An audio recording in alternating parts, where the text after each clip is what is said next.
Human rights is, geez, that's a good question. Human rights. Well, that's a tough one. Wow. Права человека. I don't even know how to give that a definition. I would probably have to do a little bit of homework or something. Any right that I think just as a normal, human, The rights that humans have. Oh, that's a very large debate. Menneskerettigheder kan betyde mange ting. Tú le puedes preguntar a 20 personas y te van a dar 20 diferentes opiniones. Non saprei, è una domanda complicatissima. Yes, we just take them for granted that they're there, but we don't even consider what they are.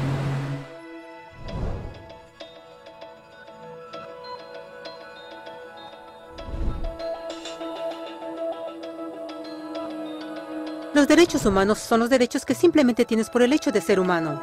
Es la forma en que instintivamente esperas que se te trate y el trato que mereces como persona, como el derecho a vivir en libertad, a expresar tus pensamientos y a ser tratado con igualdad. Hay muchos tipos de derechos. La mayoría es aplicable a ciertos grupos. Pero los derechos humanos son los únicos que corresponden absolutamente a todos, en todas partes. Significa niños, personas mayores, gente pobre, basquetbolistas, recolectores de basura, cantantes de rap, maestros, africanos, indios, albanos, cristianos, musulmanes, cabalistas, ateos, tu mamá, tu papá, el vecino y tú mismo. Todos tienen exactamente los mismos derechos humanos. En otras palabras, son universales. Pero la pregunta sigue en pie. ¿Qué son? Name the human rights? What the human rights are? The right to live. Equality between all peoples. Right to religion, the right to...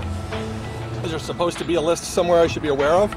De acuerdo con las Naciones Unidas, hay un total de 30 derechos humanos que generalmente se agrupan y sencillamente se llaman derechos humanos. Todos ellos se enumeran en la Declaración Universal de Derechos Humanos, que es el documento más ampliamente aceptado sobre el tema. Pero fue hace mucho tiempo cuando surgieron. Al principio no había derechos humanos. Si estabas con el grupo correcto, estabas seguro. Si no, bueno, no lo estabas.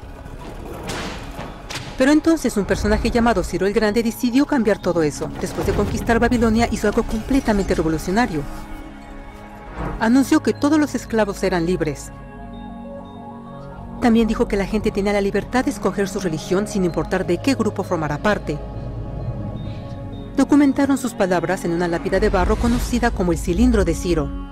Y así nacieron los derechos humanos.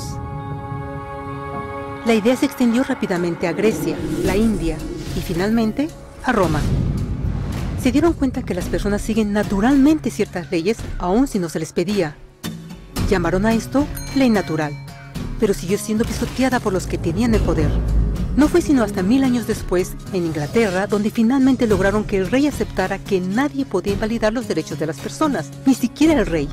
Los derechos de las personas fueron finalmente reconocidos y ahora estaban protegidos de quienes estaban en el poder, hasta cierto punto. Aún se necesitó que un grupo de rebeldes británicos declararan su independencia antes de que el rey aceptara que todos los hombres fueron creados iguales. No es que le gustara la idea, pero no los pudo detener. Y así nacieron los Estados Unidos. Los franceses siguieron inmediatamente con su propia revolución por sus propios derechos. Su lista era más larga e insistieron en que esos derechos no solo se habían ideado, sino que eran naturales.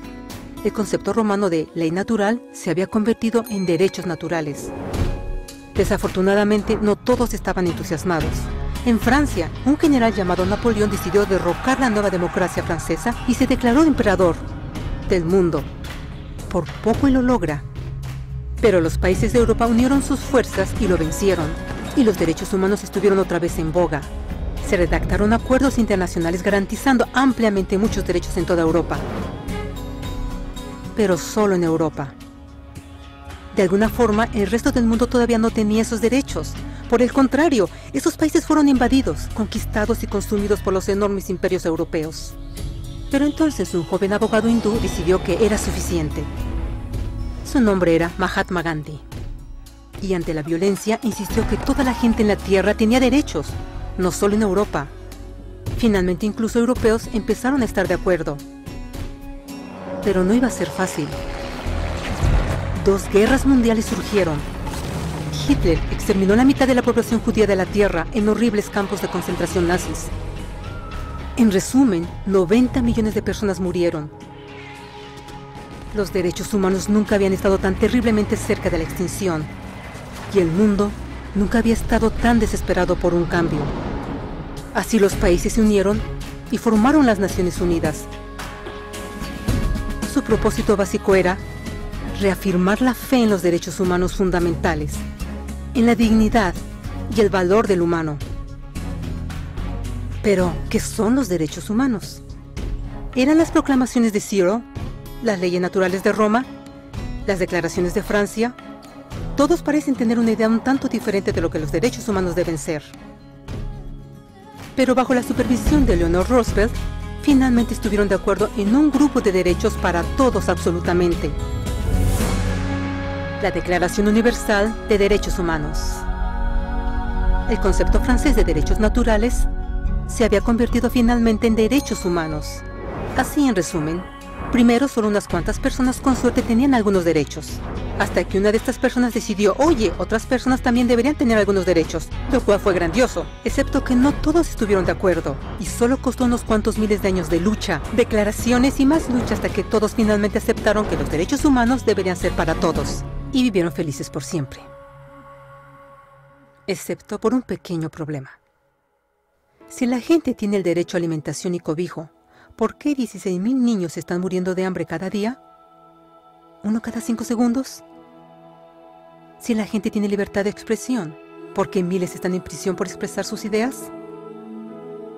Si la gente tiene derecho a la educación, ¿por qué más de 1.000 millones de adultos son incapaces de leer?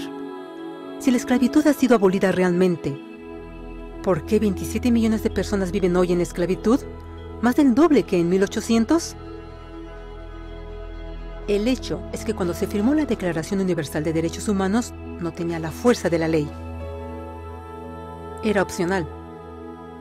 Y a pesar de muchísimos documentos, convenciones, tratados y leyes, no eran más que palabras en papel.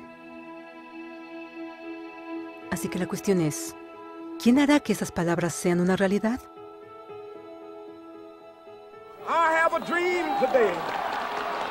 Cuando el Dr. King marchó a favor de la igualdad racial, él estaba marchando por los derechos que habían sido garantizados por las Naciones Unidas desde hacía casi 2 décadas. Pero de todas maneras, él marchó. Cuando Nelson Mandela defendió la justicia social en los años 90, su país había acordado ya abolir tal discriminación de casi 40 años. Pero de todas maneras él luchó. Esos que luchan hoy contra la tortura, pobreza y discriminación no son gigantes o superhéroes. Son gente común. Niños, madres, padres, maestros, individuos de pensamiento libre que no están de acuerdo en estar en silencio, que reconocen que los derechos humanos no son una lección de historia, no son palabras en una hoja de papel, no son discursos, campañas comerciales o de relaciones públicas. Son las elecciones que hacemos cada día como seres humanos. Son la responsabilidad que todos nosotros compartimos, de respetarnos mutuamente, de ayudarnos unos a otros y de proteger a los necesitados. Como Eleanor Roosevelt dijo, después de todo, ¿dónde comienzan los derechos humanos universales? En pequeños lugares, cerca del hogar, tan cercanos y tan pequeños que no pueden ser vistos en ningún mapa del mundo. Sin embargo, son el mundo del individuo común, el vecindario donde vive, la escuela o universidad donde estudia, la empresa, la granja u oficina donde trabaja. Tales son los lugares donde cada hombre, mujer y niño busca igualdad de justicia, igualdad de oportunidades, igualdad de dignidad sin discriminación. A menos que estos derechos tengan un significado ahí, no tendrían significado en ninguna parte.